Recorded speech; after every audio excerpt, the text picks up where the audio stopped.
மத்தேயு எழுதின சுவிசேஷம் 21ஆம் அதிகாரம் 1 16 வசனங்களை யாவரும் சேர்ந்து வாசிக்க போகிறோம். நமது ஆண்டவர் இயேசுவின் பிறப்பு மிக விசேஷமானது. ஆண்டவர் பிறந்தது நம்ம எல்லாருக்கும் ஒரு பெரிய மகிழ்ச்சி. இயேசுவனுடைய பிறப்பை குறித்து வேதத்தில் தீர்க்க தரிசனமாய் சொல்லப்பட்டது நிறைவேறியிருக்கிறது. ஆண்டவருடைய பிறப்பு மட்டுமல்ல, அவருடைய ஊழியம், அவருடைய வாழ்வு, அவருடைய மரணம், உயிர்ப்பித்தல், இப்படி ஒவ்வொரு நாளும் விசேஷமானது. அதுபோலத்தான் ஆண்டவருடைய மரணத்துக்கு முன்பாக இந்த எருசலேமுக்கு ஆண்டவர் வருகிற இந்த நிகழ்வு அவருடைய வாழ்விலும் மிக முக்கியமான ஒரு நிகழ்வு. அதோடு கூட கிறிஸ்துவை பின்பற்றுகிற நமக்கும் இவை ஒரு ஆவிக்குரிய சத்தியங்களை கற்றுக்கொள்ளுகிற ஒரு நாள். இன்றைக்கு உலகளாவிய சபைகளிலே குருத்தோலை ஞாயிறு என்று கொண்டாடுவார்கள், ஆண்டவர் நாமத்தை மகிமைப்படுத்துவார்கள். இந்த நாளில் கூட நாம் வாசித்த வேத பகுதியில் இருந்து சில முக்கிய நிகழ்வுகளை உங்கள் முன் காண்பிக்க ஆவியானவர் அடியெடுத்து கிருபை தருவாராக.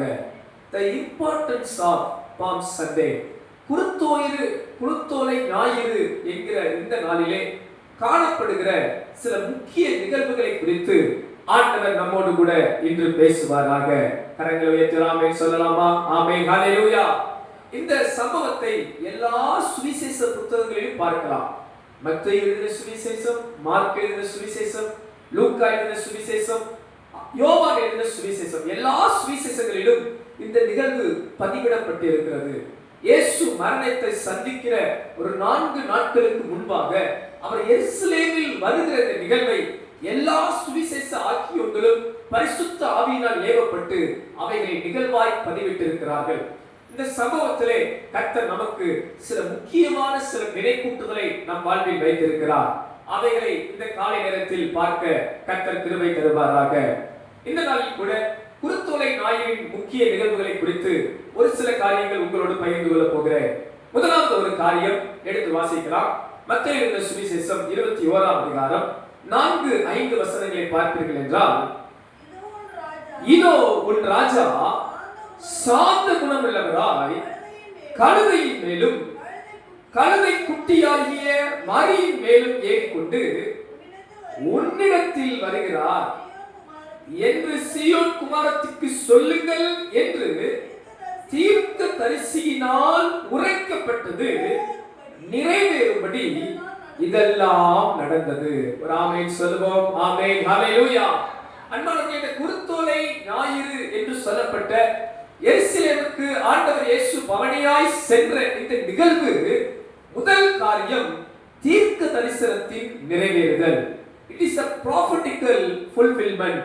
முதலாவது ஒரு காரியம், குருத்தோலை ஞாயிறின் முக்கியத்துவம் என்ன? It is a prophetical fulfillment. இது தீர்க்க தரிசனத்தின் நிறைவேறுதல்.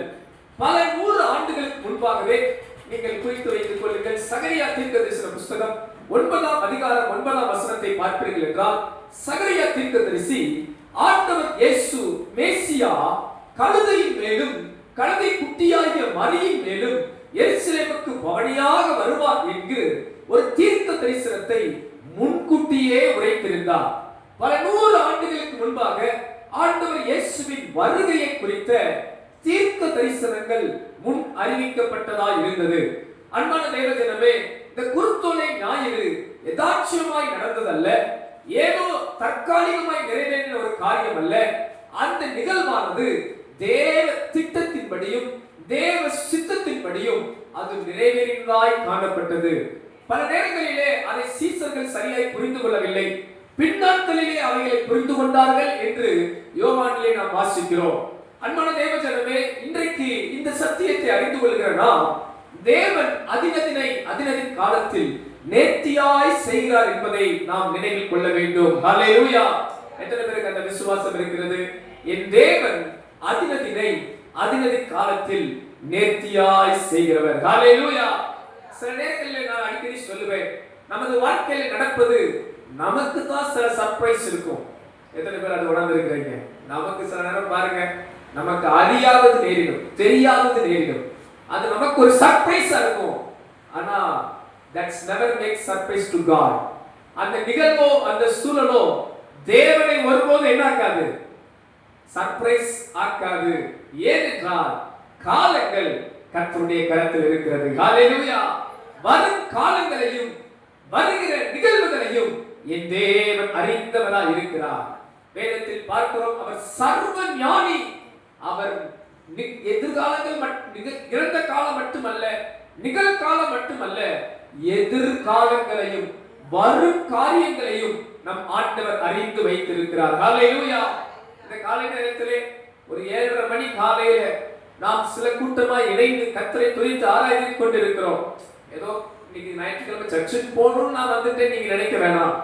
கர்த்தர் உங்களை முன்குறித்தபடியா, கர்த்தர் உங்களை தெரிந்தெடுத்தபடியா, கர்த்தர் உங்களை பிரித்தெடுத்தபடியா இந்த காலையில் இங்கே நம்பிக்கை ஏற்றி சபையிலே கர்த்தரை தொழுது கொள்ள உங்களை அழைத்துக் கொண்டு வந்து அவர் தமது சித்தத்தையும் திட்டத்தையும் நிறைவேற்றுகிறவராய் இருக்கிறபடியா கர்த்தர் இங்கு உங்களை கொண்டு வந்திருக்கிறார். எத்தனை பேர் அதை விசுவாசிக்கிறீங்க? ஹalleluya. இது தேவனுடைய முன்குறிப்பு, தெரிந்தெடுப்பு, பிரித்தெடுப்பு. உலக தோற்றத்துக்கு முன்னே கிறிஸ்து இயேசுவுக்குள் நம்மை தேவன் பிரித்தெடுத்திருக்கிறார். எத்தனை பேர் அதை விசுவாசிக்கிறீங்க? ஆண்டவர் இந்த உலக தோற்றத்திற்கு முன்னே தெரிந்து கொண்டபடியா இன்றைக்கு நான் கர்த்தரை நம்பி ஆராதிக்க இங்கு வந்திருக்கிறேன். ஹalleluya. அப்ப இந்த குருத்தோலை நாயகனின் முக்கியத்துவம் என்ன? It is a prophetical fulfillment. தேவனுடைய தீர்க்க தரிசனத்தின் நிறைவேறுதலால் இவைகள் எல்லாம் நடந்தது. சிந்தித்து பாருங்கள், எத்தனையோ வருடத்துக்கு முன்பாக கழுதையின் மேலும் கழுதை குட்டியின் மேலும் மேசியா கடந்து போவார் என்கிற ஒரு தீர்க்க தரிசனம் வந்தது. அன்றைக்கு இயேசுவும் சீசர்களும் அங்கே எருசலேமுக்கு வந்து கொண்டிருக்கிறார்கள். கழுதை இல்லை, கழுதை குட்டியும் இல்லை. ஆனால் இயேசு என்ன சொல்லுகிறார் தமது சீசர்களை பார்த்து, உங்களுக்கு எதிரே இருக்கிற கிராமத்துக்கு போங்கள், அங்கே கழுதையையும் குட்டியையும் காண்பீர்கள். ஹalleluya. அன்பானவர்களே, யாருமே பார்க்காததை இயேசுவானவர் கண்டார். சில நேரம் உங்க வாழ்க்கையில மனிதர்கள், சூழ்நிலைகள், யாரும் அறியாததை, யாரும் பார்க்காததை ஆண்டவர் இயேசு காண்பார். ஆண்டவர் இயேசு கண்டுபிடிப்பார். உங்களை அப்படித்தான் பிரித்தெடுத்திருக்கிறார். இந்த உலகத்தில் நாம் எங்கேயோ பிறந்திருப்போம், ஏதோ ஒரு ஊர்ல பிறந்திருப்போம், நமது குடும்ப பின்னணியும் எப்படியோ இருந்திருக்கும். ஆனால் தேவன் நம்மை கண்டுபிடித்தார். எத்தனை பேர் அதை விசுவாசிக்கிறீங்க? ஹalleluya. ஆண்டவர் நம்மை முன்குறித்தார். ஆண்டவர் நம்மை பிரித்தெடுத்தார். கழுதையும் கழுதை குட்டியையும் கட்டியிருப்பதை சீசர்கள் காணவில்லை. அந்த கழுதை குட்டியின் மேல் தான் சீசர்கள் ஆண்டவர் இயேசு ஏறி போகிறார் என்று சீசர்கள் அறியவில்லை. ஆனால் இயேசு அறிந்திருந்தார். அந்த தீர்க்க தரிசனத்தை நிறைவேற்ற வேண்டும் என்று நம் இரட்சகர் புரிந்திருந்தார். அன்பானவர்களே, சில நேரம் சில சூழ்நிலைகள் உங்களுக்கு புரியாதது போல இருக்கலாம். ஏன் வாழ்க்கை இப்படி போய்கிட்டு இருக்கு, ரொம்ப கஷ்டங்களும் பாடுகளும் போராட்டங்களும் இருக்கிறது, நான் நினைச்சதே நடக்கலையே என்று நீங்கள் சொல்லிக் கொண்டிருக்கலாம். ஆனால் தேவன் நலமானதை உங்கள் வாழ்வில் செய்ய போதுமானவராய் இருக்கிறார். ஹalleluya. நேற்று தினம் ஜெபம் முடித்த பின்பு சகோதரர்கள் பேசிக் கொண்டிருந்தார்கள். அப்போ ஒரு சகோதரர் ஒன்று சொன்னார், நான் நினைச்சது மாதிரியே வாழ்க்கையில் நடக்கல பாஸ்டர். சோத்திரம். ஹalleluya. யார் நினைச்சது மாதிரி தான் யார் வாழ்க்கையில் நடக்குது. தேவன் தீர்மானித்ததை நமக்கு செய்ய வல்லவராய் இருக்கிறார். நமது வாழ்க்கையிலே நம் ஆண்டவர் நன்மையானதை கொடுக்கிற தகப்பனாய் இருக்கிறார். அன்றைக்கு கழுதையும் கழுதை குட்டியையும் கட்டியிருந்ததை யாரும் அறியாத போது ஆண்டவர் இயேசு அங்கே அறிந்திருந்தார். இந்த காரியத்தில் நான் தாழ்மையாய் சொல்லுகிறேன், உங்க வாழ்வில் இருக்கிற சில சூழல்கள் யாருமே அறியாமல் இருக்கலாம், நீங்கள் யாரிடமும் சொல்ல முடியாத நிலைமை இருக்கலாம். ஆனால் ஆண்டவர் இயேசு அந்த சூழலையும் அறிந்திருந்து உங்களுக்காக ஒரு அற்புதம் செய்ய வல்லமையுள்ளவராய் இருக்கிறார். ஹalleluya. நம்முடைய சீசர்களை பார்த்து சொன்னார், போய் அதை கொண்டு வாருங்கள், அதை கட்டவிழ்த்து கொண்டு வாருங்கள் என்று சொன்னார். யாராவது உங்களை தடுத்தால் இது ஆண்டவருக்கு தேவை என்று சொல்லுங்கள். ஹalleluya. உங்க நெஞ்சில கை வைத்து சொல்லுங்க, நான் ஆண்டவருக்கு தேவை. ஆமென். இன்றைக்கு ஏன் கர்த்தர் நம்மை இங்க வைத்திருக்கிறார்? நாம் ஆண்டவருக்கு தேவை. ஆண்டவர் நம் மீது ஒரு நோக்கம் வைத்திருக்கிறார். நாம் ஆண்டவருக்கு தேவை. அன்பானவர்களே, பிசாசானவன் உங்களை கொள்ளையாடின பொருளாய் கொண்டு போக பார்ப்பான். பிசாசானவன் உங்களை வஞ்சிக்க பார்ப்பான், நரகத்துக்கு கொண்டு போக பார்ப்பான். ஆனால் தேவன் உங்களை தேவ ராஜ்யத்துக்கு கொண்டு செல்ல விரும்புகிறார். அவரை கொண்டு ஒரு நோக்கத்தை வைத்திருக்கிறார். அன்றைக்கு அந்த கழுதை குட்டியை குறித்து ஒரு நோக்கம் இருந்தது போல உங்கள் மேலும் என் மேலும் தேவன் ஒரு நோக்கத்தை வைத்திருக்கிறார். எத்தனை பேர் அதை விசுவாசிக்கிறீங்க? நீங்களும் நானும் ஆண்டவருக்கு தேவை. அன்றைக்கு பாருங்க, அநேகர் வந்து கேட்டாங்க, ஏன் அவிழ்க்கிறீர்கள்? இது ஆண்டவருக்கு தேவை. அன்பான தேவஜனமே, சில நேரம் ஏன் நான் சர்ச்சுக்கு போகணும், ஏன் நான் கர்த்தரை ஆராதிக்கணும், ஏன் நான் உபவாசம் பண்ணணும், ஏன் நான் வேதம் வாசிக்கணும்? இல்லை மகளே, இல்லை மகனே, நீங்கள் ஆண்டவருக்கு தேவை. நீங்கள் ஆண்டவருக்கு தேவை. நீங்கள் கட்டவிழ்க்கப்பட வேண்டும். நீங்கள் இயேசுவண்டை வர வேண்டும். இதுதான் தேவன் நோக்கம், தேவ திட்டம். ஹalleluya. அன்றைக்கு அப்படி சொன்னபோது அவர்கள் விட்டு விட்டார்கள். அன்பானவர்களே, உங்களை விட்டு கொடுங்கள். கர்த்தருக்கு உங்களை விட்டு கொடுங்கள். உங்கள் மேல் ராஜா வரப்போகிறார். உங்கள் மேல் ராஜா பவனியாக செல்வார். உங்களை தேவன் உயர்ந்த ஸ்தானத்துக்கு கொண்டு செல்வார். ஹalleluya. அது மட்டுமல்ல, அந்த கழுதை குட்டியும் கொண்டு வந்தபோது அதன் மேல் வஸ்திரத்தை விரித்து ஆண்டவர் இயேசு அதன் மேல் ஏறினார். தீர்க்க தரிசனம் நிறைவேறினது. உங்கள் மேலும் உங்களுக்குள்ளும் கர்த்தருடைய ஆவியானவர் வாசம் பண்ணி கொண்டிருக்கிறார். நம்மோடு கூட இயேசு இருக்கிறார். அப்ப முதல் காரியம், இந்த குருத்துளை நாயகரின் நிகழ்வில் நாம் புரிந்து கொள்ள வேண்டிய ஒரு சத்தியம், இதை தேவன் முன்குறித்து திட்டம் வைத்து தேவனுடைய சித்தத்தின்படி தீர்க்கதரிசிகளால் முன்குறித்த நிறைவேறுதல் நிறைவேறினது. இந்த காரியத்தில் உங்களை உற்சாகப்படுத்துகிறேன்.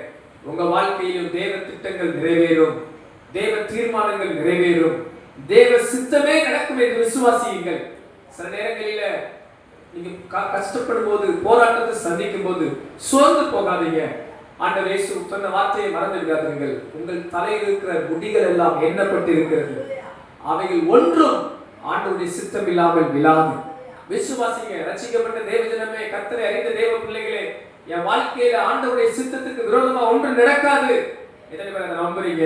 உங்களை உற்சாகப்படுத்துகிறேன். தாழ்மையா என் வாழ்க்கையில் சந்தித்த நான் சூழ்நிலைகளில் என்னை ஆண்டவருக்குள்ள பலப்படுத்தின ஒரே விசுவாசம் அதுதான். எத்தனை எதிர்மறையான நேரங்கள் வந்தாலும் என் கரமியத்தி நான் சொல்லுவேன், அவர் அறியா யாதும் நேரிடா, என் தலை முடியும் எண்ணினீரே. ஹல்லேலூயா. நம்பிக்கையா விசுவாசமா சொல்லுங்கள், என் வாழ்க்கையிலே என் தேவன் தீர்மானித்ததே நடக்கும். அப்போஸ்தலன் பவுல் கப்பல் சேதத்தில் இருக்கும்போது எல்லாருடைய உயிர்கள் பயந்து கொண்டிருக்கிற நேரம், பெருங்காற்று, பல நாட்களாக வெளிச்சத்தையே காணவில்லை. சுமார் 14 நாட்கள் யாரும் சாப்பிடவில்லை. கப்பல் சேதம், பெரும் புயல், மழை பெய்து கொண்டிருக்கிறது. எல்லாரும் தங்கள் உயிருக்காக பயந்து கொண்டிருக்கிறார்கள். ஆனால் அப்போஸ்தலன் பவுலுக்கு கர்த்தர் தரிசனமாகி சொன்னார், நீ ராயனுக்கு முன்பாக ரோமபுரியில் போய் நிற்பாய். அங்கே எல்லாரையும் பார்த்து சொல்லுகிறார் அப்போஸ்தலன் பவுல், அன்பான சகோதரர்களே, நீங்கள் பயப்பட வேண்டாம். எனக்கு சொல்லப்பட்டபடியே நடக்கும். ஆதலால் நம்பிக்கையா இருங்கள், தைரியமா இருங்கள் என்று திட்டம் சொன்னார். ஹல்லேலூயா. வரும் காலங்கள், எதிர்காலங்கள் யாரும் அறியாத போது இந்த அப்போஸ்தலன் பவுல் நம்பிக்கையின் வார்த்தையை சொன்னான். என்ன காரணம்? அவன் கர்த்தரையும் அவர் வார்த்தையை விசுவாசித்தான். என் தேவ சித்தம் என்ன? நான் ரோமபுரிக்கு போய் அங்கே ராயனுக்கு முன்பாக நிற்க வேண்டும். ஆதலால் உயிர் சேதம் வராது, நீங்கள் நம்பிக்கையா இருங்கள் என்று சொன்னான். இந்த காலை நேரத்தில் உங்களை பார்த்து நான் உற்சாகப்படுத்துகிறேன். உங்க வாழ்க்கையில உங்களை நடத்துகிற ஒரு ஆண்டவர் இருக்கிறபடியா, உங்களை நடத்துகிற ஒரு மீட்பர் இருக்கிறபடியா, உங்களை நடத்துகிற ஒரு ரட்சகர் இருக்கிறபடியா, நம்பிக்கையோடு முன் செல்லுங்கள், விசுவாசத்தோடு முன் செல்லுங்கள். அவனுக்கு சித்தமில்லாமல் ஒன்றும் என் வாழ்க்கையில் நடக்காது என்ற ஒரு ஆணித்தரமான விசுவாசம் நமக்குள் இருப்பதாக எத்தனை பேர் ஆமென் சொல்ல முடியும்? உங்கள் விசுவாசமே உலகத்தை ஜெயிக்கிற ஜெயம் என்று மறந்து போகாதிருங்கள். என் வாழ்க்கையில எல்லாவற்றையும் தேவன் நன்மைக்கு ஏதுவாகவே செய்கிறார். வசனம் சொல்லுகிறது, அன்றியும் அவருடைய தீர்மானத்தின்படி அழைக்கப்பட்டவர்களாய் தேவனிடத்தில் அன்பு கூறுகிறவர்களுக்கு சகலமும், எல்லாரையும் கூட சரி சொல்லுங்க பார்க்கலாம், சகலமும் நன்மைக்கு ஏதுவாகவே நடக்கிறது என்று அறிந்திருக்கிறோமே. ஹல்லேலூயா. உங்க வாழ்க்கையில சில போராட்டத்தின் காலத்தை பார்த்திருக்கலாம், கண்ணீரின் பாதையை கடந்து வந்திருக்கலாம், சில உபத்திரவங்களை கடந்து வந்திருக்கலாம், சொல்ல முடியாத கஷ்டங்களை கடந்து வந்திருக்கலாம். அன்பான தேவ ஜனமே, அதையும் தேவன் உங்கள் வாழ்வின் நன்மைக்காகவே திருப்புவார். தீமைகளையும் நன்மையாகவே மாற்றுவார். தீமைகளையும் நன்மைக்கு ஏதுவாகவே திருப்புவார். காரணம், சகலத்தையும் அவர் நன்மையாய் முடிய செய்ய வல்லமை உள்ளவர். ஹல்லேலூயா. அப்ப ஆண்டவருடைய இயேசுவின் இந்த எருசலேமின் பவனியானது தீர்க்க தரிசனத்தின் நிறைவேறுதல், தேவ திட்டத்தின் நிறைவேறுதல், தேவ சித்தத்தின் நிறைவேறுதல். ஆதலால் உங்கள் வாழ்விலும் என் வாழ்விலும் தேவன் தமது சித்தத்தையும் திட்டத்தையும் நிறைவேற்றுவார் என்று நம்மை நாமே அர்ப்பணிப்போமாக. ஹல்லேலூயா. இரண்டாவது ஒரு காரியம் பார்க்கலாம்.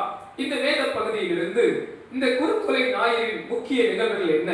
மத்தேயு எழுதின சுவிசேஷம் 21ஆம் அதிகாரம் 6ஆம் வசனத்திலிருந்து வாசிக்கலாம். சீசர்கள் போய் இயேசு தங்களுக்கு கட்டளையிட்டபடியே தங்கள் வஸ்திரங்களை போட்டு அவரை ஏற்றினார்கள். திரளான ஜனங்கள் தங்கள் வஸ்திரங்களை வழியிலே விரித்தார்கள். வேறு சிலர் மலைக்கைகளை தரித்து வழியிலே பரப்பினார்கள். முன்னடப்பாரும் பின்னடப்பாரும் ஆகிய திரளான ஜனங்கள் தாவீதின் குமாரனுக்கு ஓசன்னா, கர்த்தரின் நாமத்தினாலே வருகிறவர் ஸ்தோத்திரிக்கப்பட்டவர், உன்னதத்திலே ஓசன்னா என்று சொல்லி ஆர்ப்பரித்தார்கள். ஹalleluya. இரண்டாவது ஒரு காரியம், இந்த குருத்தொலை ஞாயிறின் நிகழ்வுகளின் முக்கிய காரணம் என்ன? முதல் காரியம் பார்த்தோம், இது தீர்க்க தரிசனத்தின் நிறைவேறுதல். It is a fulfillment of prophecy. இரண்டாவது காரியம் பாருங்கள், இங்கே ஆண்டவர் இயேசு கழுதையின் மேல் ஏறி வரும்போது வேதம் சொல்கிறது, முன்னடப்பாரும் பின்னடப்பாரும் ஆகிய திரளான ஜனங்கள் தாவீதின் குமாரனுக்கு ஓசன்னா, கர்த்தருடைய நாமத்தினாலே வருகிறவர் ஸ்தோத்திரிக்கப்பட்டவர், உன்னதத்திலே ஓசன்னா என்று சொல்லி ஆர்ப்பரித்தார்கள். ஹalleluya. இரண்டாவது காரியம், ஜனங்கள் கர்த்தரை ஆர்ப்பரித்து துதித்தார்கள். ஆமென் சொல்லுங்க. ஹalleluya. இத பாம் சண்டே என்று சொல்வதை காட்டிலும் இத பிரைஸ் சண்டே அப்படின்னு சொன்னா நல்லா இருக்கும். ஆமென். இது குருத்தோலை ஞாயிறு என்று நாம் சொல்வதை காட்டிலும் நாம் இது கர்த்தரை துதித்து ஆர்ப்பரிக்கிற, ஓசன்னா என்று ஆண்டவரை மகிமைப்படுத்துகிற ஒரு நாட்களாய் இருப்பது மிகவும் விசேஷமானது. அல்லேலூயா. இரண்டாவது காரியம் பாருங்க, அவர் கழுதையில் ஏறி வரும்போது ஜனங்கள் எல்லாரும் ஆர்ப்பரிக்கிறார்கள். என்ன சொல்லி ஆர்ப்பரிக்கிறார்கள்? தாவீதின் குமாரனுக்கு ஓசன்னா, கர்த்தருடைய நாமத்தினாலே வருகிறவர் ஸ்தோத்திரிக்கப்பட்டவர், உன்னதத்திலே ஓசன்னா என்று சொல்லி ஆர்ப்பரித்தார்கள். அன்பானவர்களே, இந்த வசனத்தின் பின்னணியை சற்று சிந்தித்து பாருங்கள். இது பஸ்கா பண்டிகை ஒட்டின காலங்கள். இந்த பஸ்கா பண்டிகை ஒட்டின காலத்தில் எருசலேமில் சகல பட்டணத்தில் இருக்க யூத ஜனங்களும் வருவார்கள்.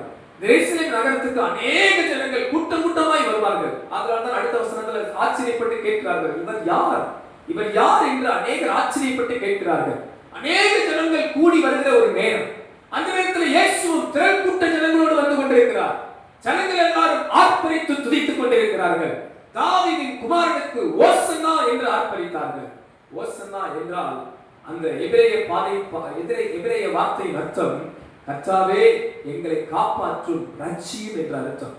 ஓசன்னா என்ற வார்த்தையின் எபிரேய பதத்தின் மீனிங் அர்த்தமானது, கர்த்தாவே எங்களை காப்பாற்றும் ரட்சியும் எங்களை விடுவியும் என்ற அர்த்தம். அன்பானவர்களே, நீங்களும் நானும் கர்த்தரை ஓசன்னா ஓசன்னா என்று உயர்த்தும் போது, ஆர்ப்பரிக்கும் போது, நாம் ஒவ்வொரு முறையும் ஆண்டவரை பார்த்து சொல்லுகிற ஒரு வார்த்தை, ஆண்டவரே என்னை காப்பாற்றும் ரட்சியும் விடுவியும் என்று கர்த்தரை உயர்த்தி கொண்டிருக்கிறோம். ஹalleluya. அன்பானவர்களே, நீங்களும் நானும் கர்த்தரை துதித்து கம்பீரமாய் பாடி ஆர்ப்பரிக்க வேண்டும். ஏனென்றால் அவர் நமது பாவங்களை எல்லாம் மன்னித்தார், அக்கிரமங்களிலிருந்து விடுதலையாக்கினார், நமது ரட்சிப்பை நம்முடைய வாழ்வில் கர்த்தர் தந்திருக்கிறார். குமாரன் விடுதலையாக்கினால் மெய்யாகவே விடுதலையாவீர்கள் என்ற வார்த்தையின்படி ஆண்டவர் இயேசு உங்களுக்கும் எனக்கும் விடுதலையை கொடுத்திருக்கிறார். எத்தனை பேர் ஆமென் சொல்ல முடியும்? விடுதலை நாயகன் இயேசு நம்மை கைவிடவே இல்லை. நாம் கர்த்தரை துதித்து கம்பீரமாய் ஆர்ப்பரிக்க கடமைப்பட்டிருக்கிறோம். அன்றைக்கு இஸ்ரவேல் ஜனங்கள் மேசியாவின் வருகைக்கு காத்திருந்த நாள். எப்போது, இன்றைக்கு பாருங்கள், இஸ்ரேல் தேசம் என்பது எப்போதும் யுத்தத்தின் நடுவில் இருக்கிற ஒரு தேசம். வேதவசனத்தில் நம்ம பார்க்கிறோம், இஸ்ரவேலின் சமாதானத்திற்காக நீங்கள் வேண்டிக் கொள்ளுங்கள் என்று கர்த்தருடைய வார்த்தை சொல்லுகிறது. அன்றைக்கு அவர்களுடைய புரிந்து கொள்ளுதல், மேசியா வரும்போது இந்த போராட்டத்துக்கெல்லாம் தப்பித்து பூமியிலே ஒரு நல்ல ஆட்சியை ஸ்தாபிப்பார் அப்படி என்று புரிந்து கொண்டவர்களாக இருந்தார்கள். இன்றைக்கும் அநேக இஸ்ரவேல் ஜனங்கள் அருமை இரட்சகர் இயேசுவை முழுமையாய் விசுவாசியாதவர்கள் தான் அநேகர். இன்னும் அவர்கள் மேசியாவின் வருகை வருவார் என்று காத்துக் கொண்டிருக்கிறார்கள். இந்த யுத்தங்கள் எல்லாம் மாறும், நிலையான ஒரு சாம்ராஜ்யத்தை இஸ்ரேல் தேசத்திலே மேசியா வந்து ஸ்தாபிப்பார் என்று இன்னும் அவருடைய உள்ளம் உட்காடு போடப்பட்டது போல் இருக்கிறது. இன்னும் பழைய உடன்படிக்கையே பற்றி கொண்டிருக்கிறார்கள், பழைய ஏற்பாடுகளையே பிடித்துக் கொண்டிருக்கிறார்கள். ஆனால் கர்த்தர் நமக்கு நீதியின் வெளிச்சத்தை தந்திருக்கிறார். ஹalleluya. ரட்சிப்பின் வெளிச்சத்தை தந்திருக்கிறார். விலையேற பெற்ற மீட்பை தந்திருக்கிறார். நமக்குள்ளே ஒரு விடுதலையை தந்திருக்கிறார். நமக்குள்ளே கர்த்தர் ஒரு மாற்றத்தை தந்திருக்கிறார். நாம் மெய் தேவனை ஆராதித்துக் கொண்டிருக்கிறோம். இரட்சகரை ஆராதித்துக் கொண்டிருக்கிறோம். மீட்பரை ஆராதித்துக் கொண்டிருக்கிறோம். அருமை இரட்சகர் இயேசுவை ஆராதித்துக் கொண்டிருக்கிறோம். அவர்கள் கர்த்தருடைய நாமத்தில் வருகிறவர் ஓசன்னா ஓசன்னா ஓசன்னா என்று ஆர்ப்பரித்தார்கள். அன்பான தேவ ஜனமே, இந்த காலை நேரத்திலே கர்த்தருடைய இரத்தத்தால் மீட்கப்பட்ட நாமும் கர்த்தரை துதிக்க வேண்டும், கர்த்தரை உயர்த்த வேண்டும். பாருங்கள், இந்த வார்த்தையை கேட்டபோது வேத பாரகரும் பரிசேயரும் கொஞ்சம் கோபம் ஆயிட்டாங்க. ஏன்னா அவங்களுக்கு இயேசுவை இப்படி சொல்லி துதிக்கிறது பிடிக்கல. பின்னர் வசனங்களை பார்க்கும்போது வேத பாரகரும் பிரதான ஆசாரியரும் கோபம் அடைந்து அவரை நோக்கி, இவர்கள் சொல்லுகிறதை கேட்கிறீரோ என்றார்கள். அதற்கு இயேசு சொன்னார், ஆம் கேட்கிறேன். என்ன சொல்லுகிறார்? குழந்தைகளுடைய வாயினாலும் பாலகருடைய வாயினாலும் துதி உண்டாகும்படி செய்தி என்பதை நீங்கள் ஒரு காலம் வாசிக்கவில்லையா? ஹல்லேலூயா! நமது நாவு கர்த்தரை துதிக்கும் என்று ஆண்டவருடைய வார்த்தை சொல்லி இருக்கிறது. அன்பானவர்களே, நம்முடைய நாவு கர்த்தரை துதிக்க வேண்டும். ஸ்தோத்திரங்களால், துதிகளால் ஆண்டவரை மகிமைப்படுத்த வேண்டும். அன்பானவர்களே, நான் அடிக்கடி சிந்தித்து பார்ப்பேன். ஒரு சாதாரண ஒரு மனிதன் நமக்கு ஒரு உதவி செய்யும் போது நாம் நன்றி சொல்ல தவறுவதே இல்லை. எத்தனை பேர் அதை செஞ்சிருக்கிறீங்க? நான் ரொம்ப செய்வேன். ஒருத்தவங்க தேங்க் பண்றது எனக்கு ரொம்ப பிடிக்கும். ஒருத்தவங்க நமக்கு ஒத்தாசையா இருந்தால் அவங்கள தேங்க்யூ சொல்ல வெட்கப்படக்கூடாது. நம்ம தாராளமா சொல்லுவோம். நான் சொல்வதற்காக நீங்க அதிகம் செய்வீங்க. 1 2 முறையாவது 3 முறை நம்ம நன்றி சொல்லுவோம். Thank you brother, thank you thank you thank you கூட சொல்லுவோம்.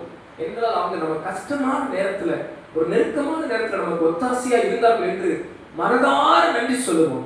உலக பிரகாரமான ஒரு சின்ன உதவிக்கு, உலக பிரகாரமான ஒரு சின்ன நபருக்கு இவ்வளவு நன்றிகள், இவ்வளவு பாராட்டுகளை நம்ம செய்யறோம்னா, இந்த வானத்தையும் பூமியும் படைத்த தேவன், நமக்கு ஜீவனை தந்த தேவன், ஒவ்வொரு நாளும் நம்மை காத்து நடத்துகிற தேவன், நம்முடைய பாவங்களுக்கெல்லாம் நம்மை ரட்சித்த தேவன், நம்முடைய பாவத்தின் தண்டனையை ஏற்றுக்கொண்ட தேவன், சிலுவை நமக்காக சுமந்த ஆண்டவரை நாம் எவ்வளவு துதித்து கர்த்தரை மகிமைப்படுத்த வேண்டும். குழந்தைகள் பாலகர் நாவிலேயே கர்த்தருடைய துதி இருக்கும் என்றால், கர்த்தரை அறிந்த, கர்த்தரை ஏற்றுக்கொண்ட, கர்த்தரை நம்புகிற, உள்ளத்தின் ஆழத்திலிருந்து ஆண்டவரை விசுவாசிக்கிற நமது நாவு கம்பீரமாய் பாட வேண்டும், கம்பீரமாய் துதிக்க வேண்டும், கம்பீரமாய் மகிமைப்படுத்த வேண்டும். ஓசையுள்ள கைத்தாளத்தோடும் பேரோசையுள்ள கைத்தாளத்தோடும் கர்த்தரை துதிக்க வேண்டும். சுவாசமுள்ள யாவும் ஆண்டவரை மகிமைப்படுத்த வேண்டும். நான் தாழ்மையா சொல்றேன், கர்த்தரை ஆராதிக்க வெட்கப்படவே கூடாது. என் வாழ்க்கையில, என் இள வயதுல நான் இப்படி சொல்லுவேன், உண்மையான முதல் ரட்சிப்பின் அடையாளமே அவங்க கர்த்தரை ஆராதிக்கிறவங்களா மாறுவாங்க. நான் சிறு வயதிலிருந்து சபையில வளர்க்கப்பட்டாலும் இள வயதுல கொஞ்சம் ஆண்டவருடைய வழிகளை விட்டு அப்படி பின்வாங்கி போயிருக்கேன். பின்வாங்கி போயிட்டேன்னா சபையில தான் இருந்தேன், ஆலயத்துல தான் இருந்தேன். போவோம், சர்ச்சுக்கு போவோம், உண்மையா ஆண்டவரை நேசிக்க மாட்டோம், ஆராதிக்க மாட்டோம், வேத வாசிக்க மாட்டோம். ஆனா ஒரு நாள் ஆண்டவர் என்னை தொட்ட போது என்னை அறியாமல் எனக்குள்ள அந்த முதல் மாற்றம், நான் கர்த்தரை உண்மை மனதோடு ஆராதிக்க ஆரம்பித்தேன். அதை என் வாழ்க்கையில் நானே மாற்றத்தை பார்த்தேன். முன்னாடி ஆராதனை நடந்தா நான் சர்ச்சு வாசல் உட்கார்ந்துக்கிட்டு, நான் நடந்த சபை பெரிய எண்ணிக்கை உள்ள சபை, அநேக விசுவாசிகள் வருவாங்க. வரவங்களா உள்ள போங்கன்னு நாங்கள் வழி அனுப்பிட்டு இருப்போம். உள்ள போங்க வெளியே உட்காந்துருப்போம். எங்க டீம் லாஸ்ட் பெஞ்சர் மாதிரி, சர்ச்சுக்குள்ள கூட லாஸ்ட்ல உட்கார மாட்டோம், சர்ச்சு வாசல் உட்காருவோம். செப்பல் காவலாளி மாதிரி, செப்பல் போட்டு போங்க நாங்க பாத்துக்கிறோம் அப்படின்னு உள்ள அனுப்பி விட்டுட்டு உட்கார்ந்து இருப்போம். போயிட்டு வாங்க உட்காந்துருப்போம். 3 ஆராதனை 4 ஆராதனைக்கு நாங்கள் எங்கே தான் இருப்போம், வெளியே உட்காருவோம். ஒரு ஆராதனை முடிஞ்சு போய் ரிலாக்ஸாக டீ சாப்பிட்டு அடுத்த ஆராதனைக்கு வரவங்க எல்லாம் வரவேற்கிற லிஸ்ட்ல இருக்கிற மாதிரி வெளியே உட்காந்துக்கிட்டு வரவங்களை கை காமிச்சு உள்ள அடித்து விட்டுக்கிட்டு இருப்போம். ஆனால் ஒரு உண்மையான மாற்றம் தொடுதல் வந்தபோது 9 மணி ஆராதனையா 9 மணி உள்ள உட்கார ஆரம்பித்தேன். அதுதான் என் ரட்சிப்பில் நான் பார்த்த முதல் மாற்றம். ஒரு ஆராதனை நான் மிஸ் பண்ணதில்லை. என்னை அறியாம கரங்களை உயர்த்தி கர்த்தரை ஆராதிக்க ஆரம்பிச்சேன். என்னை அறியாம என் கண்களில் கண்ணீர் வர்றதை நான் பார்த்தேன். என்னை அறியாம ஒரு தேவ பிரசன்னம் என் இதயத்தை தொடர்றதை பார்த்தேன். நான் கண்டுபிடித்த என் வாழ்க்கையில ரட்சிப்பின் முதல் அடையாளமா நான் கண்டுபிடித்தது, எனக்குள்ள மெய் தேவனை உண்மை மனதோடு ஆராதிக்கிற அனுபவத்துக்குள் வந்தேன். அன்பான தேவ ஜனமே, இந்த காலையில் உங்களை நான் உற்சாகப்படுத்துகிறேன். அன்றைக்கு குருத்தோலை ஞாயிறின் முக்கிய நிகழ்வாய் ஜனங்கள் இயேசுவின் வருகையை கண்டு துதித்து ஆர்ப்பரித்து கர்த்தரை மகிமைப்படுத்தினார்கள். எனது தாழ்மையான ஒரு விண்ணப்பம், ஒரு தாழ்மையான உற்சாகப்படுத்துதல், நீங்கள் கர்த்தரை முழு மனதோடு ஆராதிக்கிறீர்களா? நீங்கள் கர்த்தரை முழு மனதோடு தொழுது கொள்கிறீர்களா? நீங்கள் கர்த்தரை முழு மனதோடு உயர்த்துகிறீர்களா? நீங்கள் கர்த்தருக்கு துதிகளையும் ஸ்தோத்திரங்களையும் முழுமனதோடு செலுத்துகிறீர்களா, கர்த்தர் உங்களை ஆசீர்வதிப்பார். தம்மை தொழுது கொள்கிற யாவருக்கும் வேதம் சொல்கிறது கர்த்தர் ஐஸ்வர்ய சம்பன்னராய் இருக்கிறார். கர்த்தரை தேடுகிற ஜனம் வெட்கப்பட்டு போவதில்லை. முதலாவது தேவனுடைய ராஜ்யத்தையும் அவருடைய நீதியையும் தேடுங்கள், அப்பொழுது உங்களுக்கு கூட கொடுக்கப்படும். சிங்கக்குட்டிகள் தாழ்ச்சி அடையலாம், கர்த்தரை தேடுகிறவர்கள் நன்மை குறைவில்லாமல் கர்த்தர் நடத்த வல்லவராய் இருக்கிறார். கரங்களை தட்டி ஆண்டவருக்கு நன்றி சொல்லுவோமா? நல்ல ஸ்தோத்திர பலிகளோடு உங்க நாமல ஆண்டவரை துதித்து, ஆண்டவரே உம்மை நாங்கள் ஸ்தோத்திரிக்கிறோம். ஒரு 3 முறையாவது ஓசன்னா என்று சொல்லி கர்த்தரை துதியுங்கள். தாவீதின் குமாரனே ஓசன்னா, எல்லாரும் சொல்லுங்க, தாவீதின் குமாரனே உமக்கு ஓசன்னா, தாவீதின் குமாரனே உமக்கு ஓசன்னா. அல்லேலூயா. இஸ்ரவேல் ஜனங்கள் கர்த்தரை துதித்து ஆர்ப்பரித்தார்கள். குருத்தோலை ஞாயிறின் முக்கியத்துவம் என்ன? It is a prophetical fulfillment. இரண்டாவது காரியம், it is a praise and worship. ஜனங்கள் கர்த்தரை துதித்து ஆர்ப்பரித்த நிகழ்வு அங்கே நடந்தது. மூன்றாவது ஒரு காரியம், இந்த குருத்தோலை ஞாயிறின் முக்கிய நிகழ்வாய் அன்றைக்கு நடந்த சில காரியங்கள் என்ன? மூன்றாவது ஒரு காரியம், மத்தேயு 21ஆம் அதிகாரம் 12-13 வசனங்களை பார்க்கலாம். இயேசு அன்றைக்கு தேவாலயத்தில் பிரவேசித்து ஆலயத்திலே விற்கிறவர்களும் கொள்ளுகிறவர்களும் ஆகிய யாவரையும் வெளியே துரத்தி காசுக்காரருடைய பலகைகளையும் புறா விற்கிறவர்களின் ஆசனங்களையும் கவிழ்த்து, என்னுடைய வீடு ஜெப வீடு என்று எழுதியிருக்கிறது, நீங்களோ அதை கள்ளர் குகையாக்கினீர்கள் என்றார். கரம் ஏற்றி ஒரு ஆமென் சொல்லுங்க. ஆமென், ஹல்லேலூயா. அன்றைக்கு நடந்த நிகழ்வுகள் என்ன? முதல் காரியம், தீர்க்க தரிசனத்தின் நிறைவேறுதல் நடந்தது. இரண்டாம் காரியம், ஜனங்கள் கர்த்தரை துதித்து ஆர்ப்பரித்தார்கள். மூன்றாவது காரியம் பாருங்கள், அங்கே எருசலேம் நகரத்துக்குள் இயேசு வந்தபோது, தேவாலயத்துக்குள் வரும்போது, நான் ஏற்கனவே சொன்னது போல அது ஒரு பண்டிகை காலம், பஸ்கா பண்டிகை நேரங்கள். அன்றைக்கு ஆலயத்துக்கு அநேகர் பலி செலுத்த வருவார்கள். அப்படி இருக்கும்போது அங்கு தொலைதூரத்திலிருந்து வரும்போது அங்கே அநேகர் புறாக்களையோ மற்ற காரியங்களையோ அவர்கள் பலிக்கு வேண்டியவைகளை கொண்டு வர முடியாத சூழல். ஆதலால் ஆலயத்திலே ஒரு வியாபார ஸ்தலமாக்கி விட்டார்கள். ஆலயத்திலே சுற்றிலும் வியாபாரங்கள் களை கட்டி ஓடுகிறது. இப்போது ஒரு பண்டிகை தான் எப்படி இருக்கும்? நம்ம உதாரணமா இன்றைய நாட்களிலே சில கோயில் தெருக்கள் நகரங்கள் பார்த்தீங்கன்னா, பண்டிகைனா கோயில் ஒரு கோயில் இருக்கும், கடைகள் 1000 கடை இருக்கும். சோத்திரம். கோயில் ஒரு கோயிலுக்கு எத்தனை கடை இருக்கும்? 1000 கடை இருக்கும். எல்லா பொருளும் இருக்கும். ஏன்னா ஜனங்கள் வரும்போது நல்ல வியாபாரம் களை கட்டி ஓடும். அன்ற உலக கலாச்சாரம், உலக நடைமுறை கர்த்தருடைய ஆலயத்துல அன்றைக்கு அப்படி வந்துட்டாங்க. புறாக்கள் விற்கிறவங்க, காசுக்காரர்கள், சில வேற நாட்டில இருந்து வரும்போது பணமாற்றங்கள், அந்த நாணயத்தை மாற்றி அன்றைக்கு செலுத்தக்கூடிய நாணயங்கள் காணிக்கை செலுத்துவதற்கு காசுக்காரர்கள் அங்கிருந்தார்கள். இப்படி பல காரியங்கள் ஆலயத்திலே சுற்றி வியாபார ஸ்தலமாக்கி விட்டார்கள். ஆண்டவர் இயேசு அதை பார்த்து ஆலயத்தை சுத்திகரித்தார். வசனம் சொல்லுகிறது, புறா விற்கிறவருடைய காசுக்காரனுடைய பலகைகள் ஆசனங்களை எல்லாம் கவிழ்த்து போட்டார். கவிழ்த்து போட்டு அவர்களுக்கு ஆண்டவர் நினைப்பூட்டின ஒரு காரியம், என்னுடைய வீடு ஜெப வீடு எண்ணப்படும். அல்லேலூயா. மூன்றாவது ஒரு காரியம் அன்றைக்கு நடந்தது என்ன? இயேசு தேவாலயத்தை சுத்தப்படுத்தினார். The purification in the temple. மூன்றாவது காரியம், ஆலயத்தை சுத்திகரிக்கும்படியாய் ஆண்டவர் காசுக்காரர்களையும் புறாவிக்கிறவர்களையும் துரத்தி விட்டு இது ஜெப வீடு என்பதை அவர்களுக்கு வலியுறுத்தி காண்பித்தார். கரமேற்று ஆமென் சொல்லுங்க. ஹல்லேலூயா. அன்பானவர்களே, இந்த காலை நேரத்தில் ஒவ்வொரு தேவ பிள்ளைகளையும் தாழ்மையாய் உற்சாகப்படுத்துகிறேன். உங்களுடைய ஆவிக்குரிய வாழ்வை அசுசிப்படாதபடி காத்துக்கொள்ள கர்த்தர் கிருபை தருவாராக. ஆண்டவர் பரிசுத்தத்துக்கு வைராக்கியம் உள்ள தேவன். வேதவசனம் சொல்கிறது, கர்த்தர் பட்சிக்கிற அக்கினியாய் இருக்கிறாரே. ஹல்லேலூயா. சில நேரங்களிலே ஆண்டவரிடத்திலே நாம் தவறாக புரிந்து கொள்கிற ஒரு காரியம், கர்த்தர் இரக்கம் உள்ளவர், தயவுள்ளவர், அன்புள்ளவர், மன்னிக்க தயப்படுத்தவர் என்று ஆண்டவரை ஒரு பக்கம் மட்டும் பார்த்துவிட்டு மறுபக்கத்தை மறந்து விடுகிறோம். கர்த்தர் மறுபக்கம் நீதி உள்ளவர், நியாயம் தீர்க்கிறவர், கண்டிப்புள்ளவர், பாவத்தை தண்டிக்கிறவர், நியாயம் செய்கிற நியாயாதிபதி என்பதை மறந்து போகிறோம். ஒரு பக்கம் தேவன் எப்படி அன்புள்ளவரோ மறுபக்கம் தேவன் நியாயாதிபதி என்பதை மறந்து விடாதீர்கள். அன்புள்ள தேவன் ஆதாம் ஏவாள் செய்த பாவத்தை மன்னித்தார். அதே நியாயாதிபதியான தேவன் அவர்கள் பாவத்துக்கு தண்டனையும் கொடுத்தார். அன்பானவர்களே, மனுக்குல பாவத்தில் வீழ்ந்ததுதான். ஆனால் அவர் அன்பு தன் சொந்த குமாரனையே தந்தது. ஆனால் ஒரு நாள் நியாயாதிபதியாய் வரும்போது அங்கே மன்னிப்பு இல்லை, அங்கே நீதி மட்டுமே வெளிப்படும், அங்கே நியாயம் மட்டுமே வெளிப்படும், அங்கே அவனவன் கிரியைக்கு தக்க பலன் அவனவனுக்கு கிடைக்கும். இந்த கடைசி காலத்தில் வாழ்கிற நாம், அன்றைக்கு இயேசு அன்றைக்கு குருத்தோலை ஞாயிறு அன்று ஆலயத்தில் இருந்த எல்லா அசுத்தங்களையும் நீக்கப்பட்டது போல நாமே ஆலயம், நீங்களும் நானுமே தேவ சபை.